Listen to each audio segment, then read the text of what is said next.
Bonsoir et bienvenue dans cette émission du 29 mai 2024 de cette Web TV sur laquelle, depuis une année, je vous propose une information franche et directe, sans concession ni tabou, accessible, honnête et sourcée, en vous rappelant que grâce à mes abonnés et donateurs, je suis totalement indépendant et donc libre de mes propos. Et à l'occasion du premier anniversaire de cette chaîne, je lance un appel à soutien. Si cela vous est possible de soutenir mes efforts, soit en souscrivant un abonnement, soit en effectuant une donation, eh bien cela me donnera les moyens de continuer à vous donner de l'information et pour cause que vous ne trouverez pas dans les médias de masse. Alors, en faisant un retour sur l'année écoulée, j'observe le nombre de sujets que j'aurais consacrés à la question de la décadence de l'Occident, mais au-delà de ce terme qui est un peu neutre, les questions vraiment extraordinairement problématiques de provoquer des guerres, de provoquer des dégâts, d'infliger de la souffrance et de l'injustice dans les populations, mais aussi de s'attaquer aux innocents de nos sociétés et plus particulièrement aux enfants. Et donc le thème de ce soir sera la pédocriminalité et le pédosatanisme gouverne-t-il notre monde ? Et précisément parce qu'il y a une omerta médiatique terrifiante sur ces sujets, alors même qu'il y a des faisceaux d'indices qui suggèrent que c'est un très grave et très sérieux problème, et donc nous sommes une fois de plus au cœur de ce hiatus. Oui, tout indique l'existence de problèmes énormes, mais la classe médiatico-politique ainsi qu'un certain nombre d'élites, pas élites parce que c'est les meilleurs, élites parce que ce sont eux qui ont le pouvoir, notamment la justice et la police, ne font pas leur travail et cautionnent, recouvrent, étouffent, rendent silencieux tout un ensemble de choses qu'il serait urgent au contraire d'investiguer pour savoir exactement ce qu'il en est. Alors, je vais revenir sur ces questions dans cette émission, en soulignant bien sûr que d'une part, le satanisme ô combien est dans l'air du temps. Alors on peut se dire, oui, mais l'Eurovision, c'est des artistes qui expriment leur style, etc. Mais encore une fois, un anthropologue, bien sûr, est capable de faire la part des choses, mais aussi de repérer quand il y a un courant de fond, et qui bien sûr peut jouer sur des claviers dégénérés ou sur une esthétique de la laideur, mais en ne perdant pas de vue que, là encore, autant de ruisseaux se dirigeant dans la même direction, on est plus que dans quelque chose qui relève uniquement de l'esthétique. Il y a des attaques systématiques contre les enfants, il y a bien sûr l'affaire Epstein qu'on n'a jamais creusée alors qu'elle est d'une amplitude terrifiante et que ses implications sur la gouvernance de nos États est absolument essentielle. Donc si on met ça sous le tapis, c'est de toute évidence qu'on ne veut pas affronter quelque chose, qu'on ne veut pas que les populations soient informées de quelque chose, et encore une fois, les médias corrompus et prostitués, mainstream, jouent hélas à la perfection leur partition. Alors, ce sont des questions que je n'ai cessé d'aborder sous des angles divers, les agendas pédocriminels de l'OMS et de l'ONU, la sexualisation des enfants dans le cadre d'une guerre de 5e génération, montrer comment des médias comme la RTBF et bien sûr la RTS, alors, ils sont extraordinairement focus de dire « on nous accuse sur des histoires pédocriminelles qui ont peut-être eu lieu chez nous il y a 20 ans ou 25 ans ». Mais le problème n'est pas là. Le problème est que les médias d'État et les médias commerciaux couvrent, précisément empêche que la population soit informée de ce qu'il y a à savoir. Et donc, je vais vous proposer un tour d'horizon de ces questions évidemment très peu reluisantes et qui vraiment donnent la nausée et inspirent un dégoût abominable, mais qu'il faut avoir le courage de voir en face. Alors en rappelant qu'il y a effectivement cet imaginaire satanique qui s'est déployé à l'envergure de notre société, je vous remontre les images d'un défilé de mode. La mode qui est censée célébrer l'élégance, la beauté, le raffinement, regardez à quoi elle ressemble aujourd'hui. On se souvient de la campagne de publicité sadomaso dirigée contre les enfants de Balenciaga, alors qui a présenté des excuses du bout des lèvres, mais regardez un défilé de la même marque en 2022.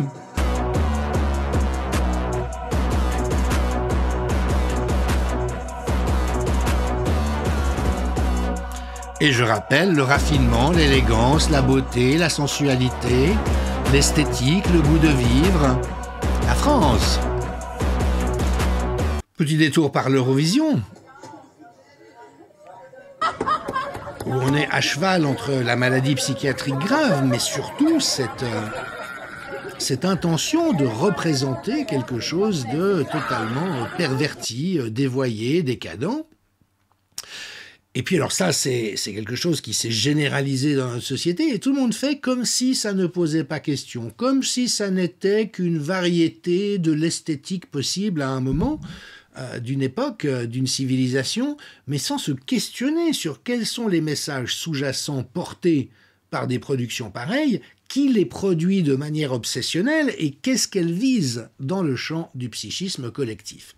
Alors on rappellera bien sûr qu'il y a un nombre d'affaires qui révèlent l'existence de réseaux pédocriminels jusqu'au sommet de nos États, qui est extraordinairement massif.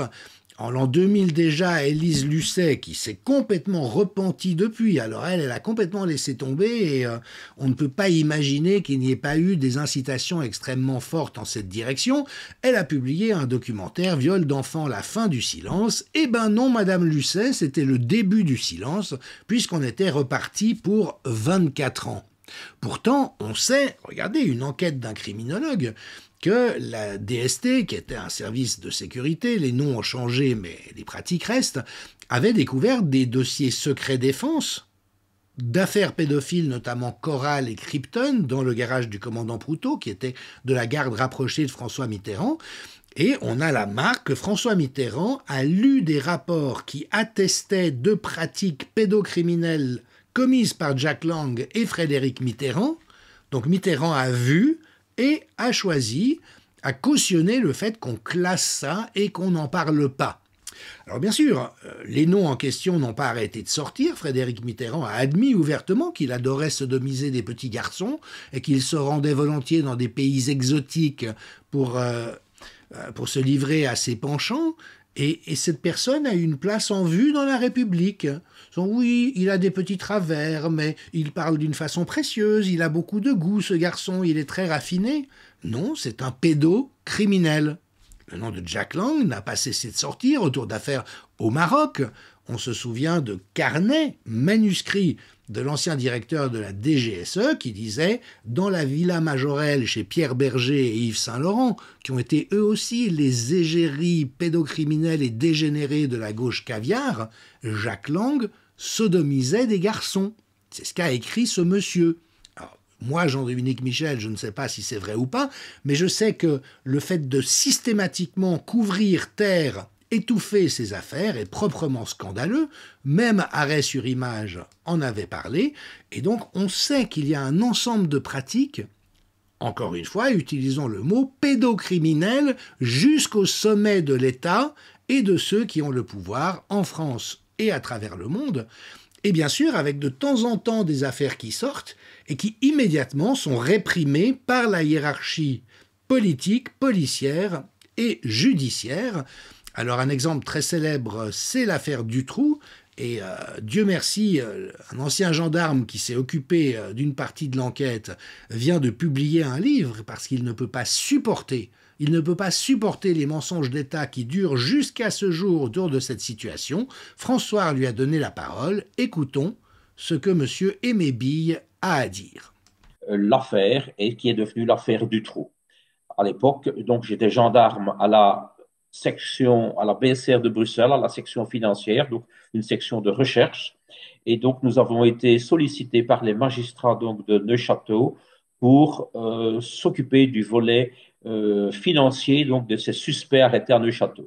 Il y a eu des appels à témoins, il y a eu des dames, des victimes qui se sont présentées, qui ont été interrogées sous X, X1, X2, X3.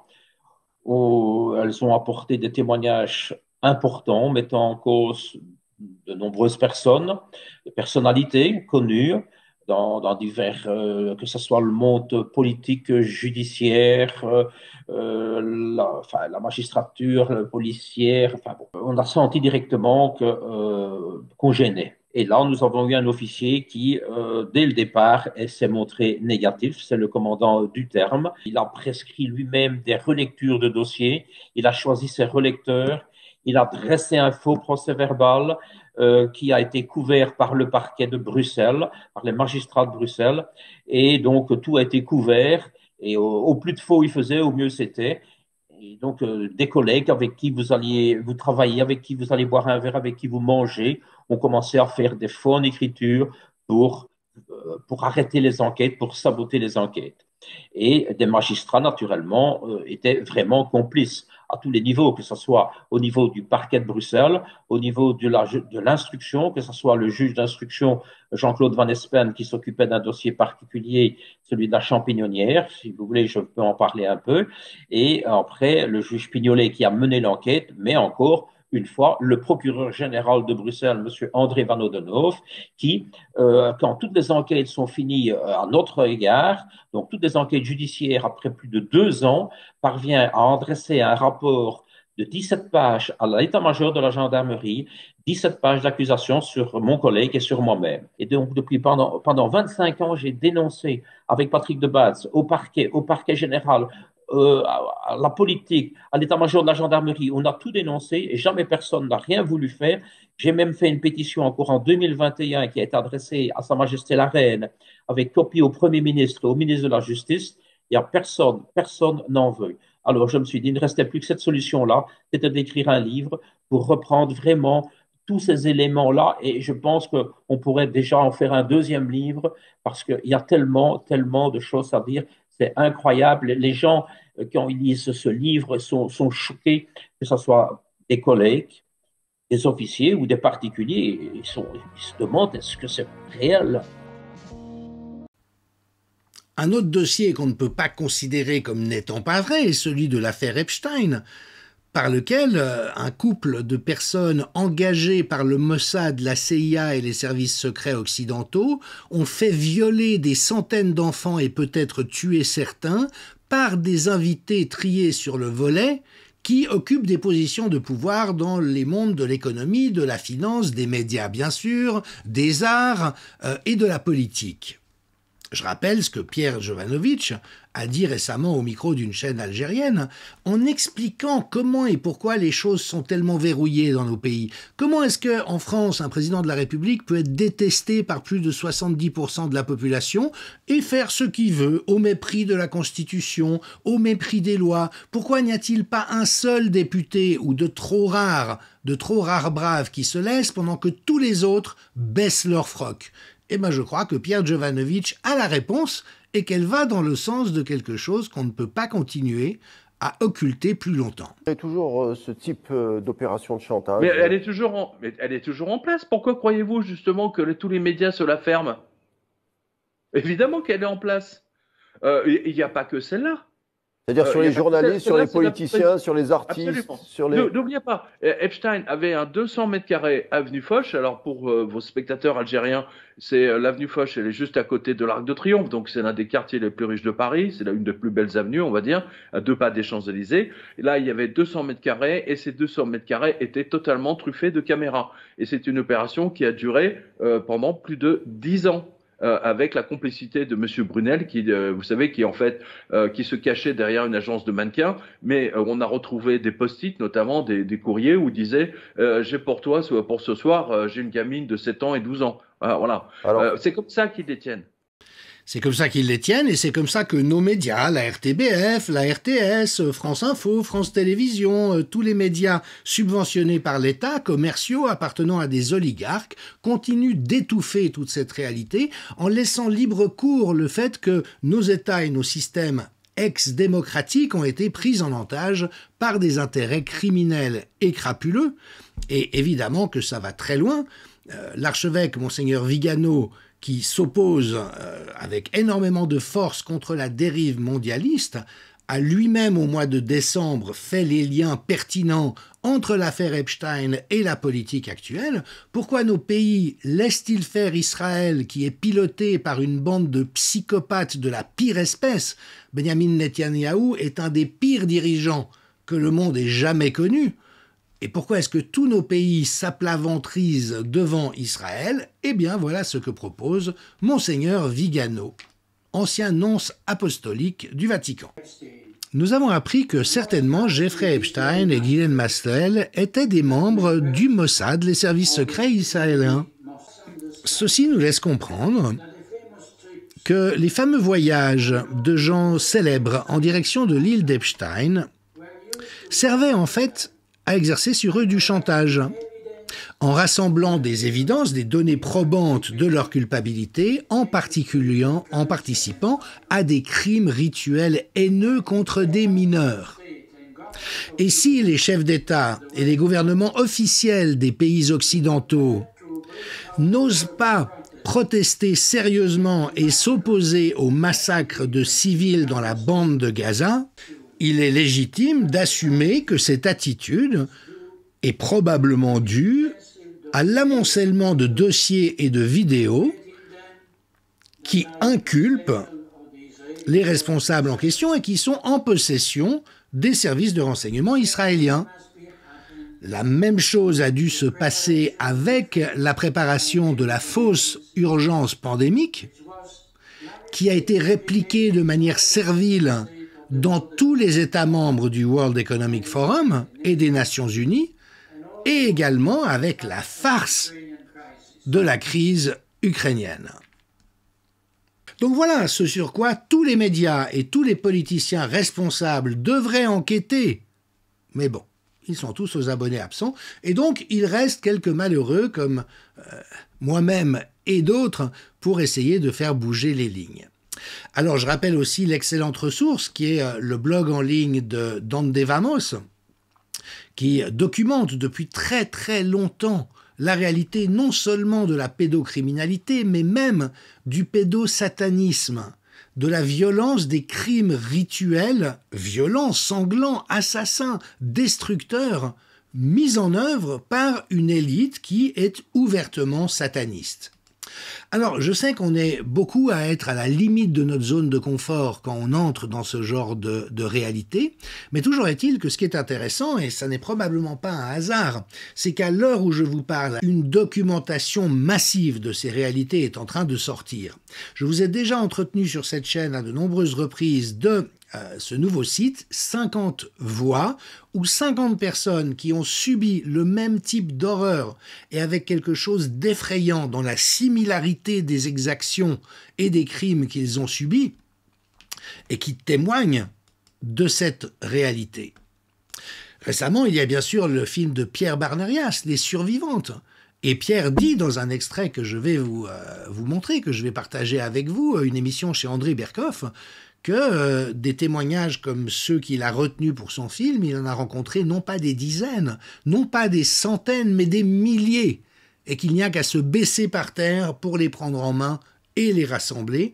Et donc, je pense vraiment que la réalité de cette attaque monstrueuse, satanique, criminelle contre l'enfance est la grande pierre d'achoppement de la crise actuelle. Parce que les gens se rendront compte tôt ou tard qu'ils ont été abusés en acceptant de recevoir une injection génique expérimentale. Les gens vont comprendre tôt ou tard qu'il n'y avait aucune raison de les enfermer, de les asphyxier, de les faire paniquer et de les maltraiter. Mais, vous voyez, c'est dans la hiérarchie de l'horreur, même si c'est gravissime,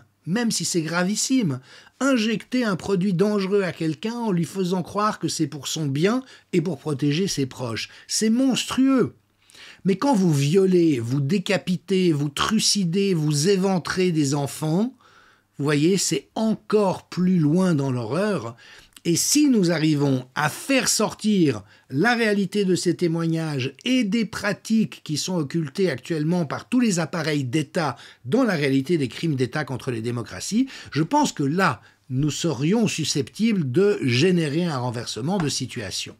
Alors, je passe la parole à une des nombreuses personnes qui a eu le courage de témoigner publiquement. Vous voyez que c'est quelqu'un qui a eu toute une vie, qui, comme malheureusement, toutes les victimes d'agissements aussi cruels et abominables a subi une amnésie traumatique, c'est-à-dire une occultation complète des souvenirs. On ne peut pas vivre avec des souvenirs de cette nature, sauf à faire un travail thérapeutique extrêmement particulier. Et voilà comment cette dame témoigne de son parcours. Et merci d'être venu. Vous avez avec vous Hélène Pelos. Hélène Pelos, je voudrais que vous nous racontiez, parce que vous avez eu, vous, un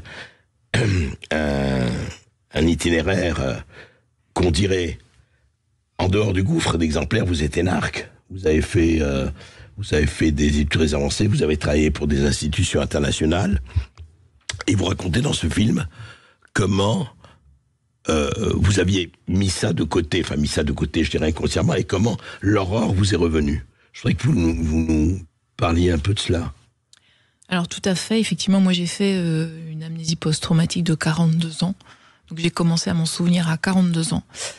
Et il m'a fallu un choc, un deuxième traumatisme pour commencer à m'en souvenir, à savoir que j'ai fait l'objet de menaces de mort dans les fonctions que j'occupais de directrice générale d'une agence de l'ONU qui s'appelait IRENA, International Renewable Energy Agency, dont l'objectif était de diffuser les énergies renouvelables partout sur la planète. Et suite à une campagne de corruption, cette agence son siège s'est retrouvé dans un pays du Golfe Persique qui applique la charia, voilà, et qui aspirait à pouvoir avoir une agence pour des raisons de prestige.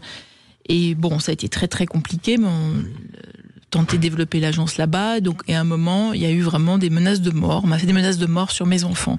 À vous, personnellement? À moi, personnellement, ouais. Voilà. Et c'est, si vous voulez, c'est ces menaces de mort, donc en gros, si tu parles, on les tue, qui m'ont ramené dans mon inconscient, bien sûr, parce que je me souvenais de rien à l'époque. Vraiment, pendant 42 ans, vous ne vous souvenez de rien? Je me souvenais de rien. Je me souviens que j'avais essayé de me suicider à 10 ans, mais en gros, moi, j'ai quasiment pas de souvenirs d'enfance. D'accord. Il y a 3-4 trucs qui surnagent jusqu'à mes 10 ans, je ne me souviens de rien, ce qui est totalement anormal. Voilà, donc il y a eu tout ce... Oui. Donc c'est ce qui a commencé, si vous voulez, en fait, ça a commencé à fissurer tout le béton, les mécanismes, on appelle ça des mécanismes de défense en psychologie que j'avais coulé pour me souvenir. Et je n'ai commencé à me souvenir qu'en novembre 2012. Donc j'avais 42 ans et je me suis pas souvenu avec ma tête, mon corps s'est mis à se souvenir. Donc je me suis mise à me souvenir des tortures, de tout ce qu'il m'avait fait. Donc ça a mis 42 ans à sortir. Alors c'était des membres de ma famille. Moi, je viens d'une lignée où j'avais un grand-père maternel qui était franc-maçon satanique, pédiatre, major de l'internat sur la ville de Lyon, et qui est tombé là-dedans, donc il s'est mis à faire ça. Et donc, quand vous êtes à ce niveau-là, le principe, c'est que vous devez sacrifier votre propre famille. Donc, il a commencé à faire des choses avec ma mère, qui ne se souvient bien sûr de rien, qui ne s'est jamais souvenu de rien, et ensuite avec ses petits-enfants. Donc, on est plusieurs à avoir été torturés. Beaucoup de mes cousins-cousines ont fait des séjours à l'hôpital psychiatrique, personne ne se souvient de ça. Je suis la seule à être suffisamment descendue en enfer pour me souvenir des scènes. Parce que vous avez des protections telles, en fait, quand vous vous en souvenez, c'est des billets pour l'enfer, il n'y a pas d'autre mot.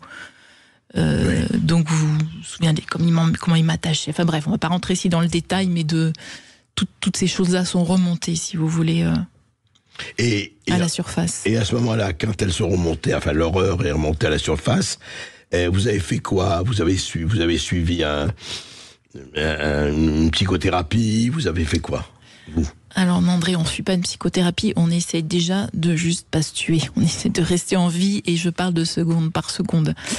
Voilà, alors après, sur une psychothérapie, c'est très très compliqué parce qu'en fait, vous n'avez pas beaucoup de psys qui sont capables de faire ça. Il y a un centre dédié aux victimes des rituels qui existe en Allemagne, à Stuttgart.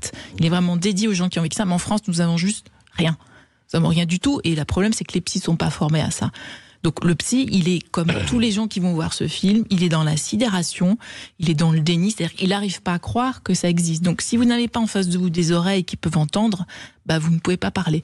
Donc moi j'ai eu un chemin très très compliqué et pour être tout à fait franche avec vous, moi je suis allée à l'autre bout de la planète me soigner parce que c'est là où j'ai été conduite pour me soigner et pour trouver des gens qui puissent m'aider. Ensuite ces personnes-là m'ont mise en lien avec d'autres personne en France. Voilà, c'est un chemin qu'on va dire qui a été très très guidé et j'ai quitté aussi un certain nombre de psys parce qu'ils étaient tout simplement pas capables d'entendre. Pas capables d'entendre et pour cause. Et je remercie André Berkoff de rappeler la réalité dont il s'agit. Et aussi dur cela soit-il, je vous invite à ne pas fermer les oreilles, que celui qui a des oreilles pour entendre, entende. Il y a quelque chose quand même de terrifiant. On raconte dans ce... Quand je dis ça, une personne, et j'espère qu'ils iront vraiment très nombreux à voir ce film, la chasse à l'enfant, dans les forêts, les sacrifices, les décapitations, il faut dire sans entrer dans les détails sordides, mais enfin, terrible, le sang, et puis, cette espèce de gens sans défense, qu'on achète, qu'on voit, qu'on forme, ces esclaves qui sont obligés, parce que, il faut le dire, dans ce film, ce qu'il y a le plus terrifiant, elle le dit, c'est ces femmes qui ont été obligées, à l'époque, enfants elles-mêmes, de tuer d'autres enfants, d'égorger d'autres enfants, de les blesser. C'est quelque chose de terrifiant, quoi. Effectivement, je crois que personne ne peut même imaginer que des choses pareilles existent, mais non seulement cela, que nos gouvernements et la presse dans son ensemble sont au service de cela pour que cela ne soit surtout pas su et que ce genre de pratique absolument abominable et inhumaine puisse continuer à avoir lieu au mépris de toute humanité et au mépris de l'état de droit. Donc c'est pour ça qu'une chaîne comme la mienne et tant d'autres me paraît importante, parce que nous faisons le taf, nous faisons le boulot de révéler les choses, de vous rappeler que ce qu'on a infligé aux enfants, regardez comment on les a traités, c'était digne des détenus de Guantanamo, c'était digne d'une torture que les États-Unis ont assumé d'infliger contre tout le droit international. Et donc ce modèle de société, puisque c'en est devenu un, de la toxicité et de la perversité extrême qui a cours actuellement, est mise en œuvre par nos gouvernements respectifs et les médias qui les protègent.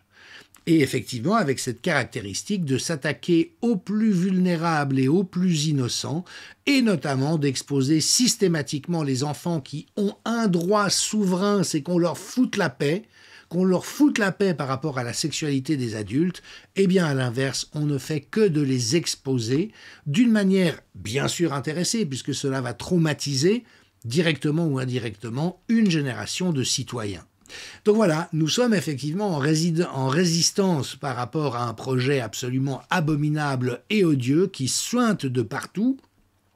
Si vous avez envie d'emmerder Emmanuel Macron et ceux qui cherchent à nous imposer ça, eh bien oui, procurez-vous mon dernier livre dans lequel je démonte toute l'organisation, l'orchestration, l'intentionnalité, le fait que c'est préparé depuis plus de 25 ans, qu'étape après étape, on a tout fait pour nous forcer à avancer dans cette direction, mais vous avez aussi l'opportunité de soutenir cette chaîne, soit par une donation, montant libre de votre choix, soit en vous abonnant. L'abonnement régulier est de 9 € par mois.